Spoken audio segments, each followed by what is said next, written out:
بو خودتون و آرزو. سلام علیکم، حالتون چطوره؟ الو بفرمایید. حالتون خوبه آقای عسکری؟ از فرانسه تماس میگیرم. حالتون چطوره آقای عسکری؟ خودتونین؟ اشتباهی گرفت بابا. چه شماره گرفت؟ اذیت نکن آقا عسکری، بی خیال بابا. منم حمید، فرانسه. آقا جان اشتباه گرفتید. کجا رو می‌خواستید؟ حالا رسیدیم به بحث پول، شما ما رو نمیشناسی ها؟ دمت گرم آقا حمید.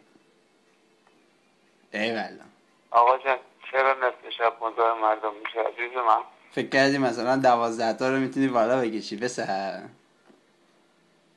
آقا جان چه شماره گرفتید عزیز من؟ من شماره‌مو خوب گرفتم. دنیا گشتم تا پیدات کردم آقای بزرگ. فکر کردی خیلی بزرگی نه؟ حقم داری بخندی. من اتفاقا خندم گرفته بود، ولی خب دو دره میکنی. حالا دیدی پیدات کردم، خواهیاتو میکشم. به خدا این کار میکنم ها. مثل این که تنت میخوره ها. و اگه تنم نمیخرید که بچه خوب زنگ نمیزدم. کجا رو میخواید عزیز من؟ کدوم شهرستان رو گرفتید؟ خب منم دارم بهت میگم ساری رو گرفتم دیگه. همین نیست مگه؟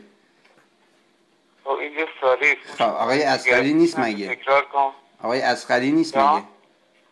نه عزیز من عسکری نیستم. 22 20 852. همین نیست آقای عسکری؟ آقا همین منظور عسکری نیست. اینجا منظور عسکری نیست. منم عسکری نیستم. لطفا مزاحم نشید. خب تو کی هستی الان؟ من مأمور پلیس اصلا. تو کی هستی؟ بله؟ عزیز من عسکری نیستم. خب حالا آدرستو به من بده شما، من بیام دم در خونت ببینم آیا آقای عسکری هستی یا نه. خب بده من آدرس.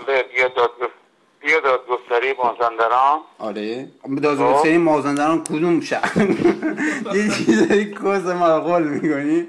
عسکری پیدات کردم، خواهیاتم میکشم، خدا شاهده. حالا به من میگی بیا 12.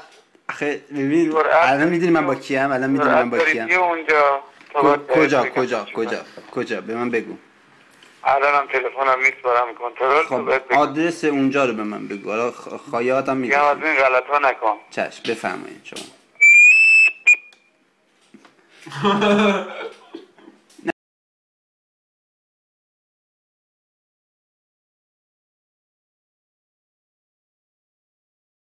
عسکری کونت میذارم خدا شاهده.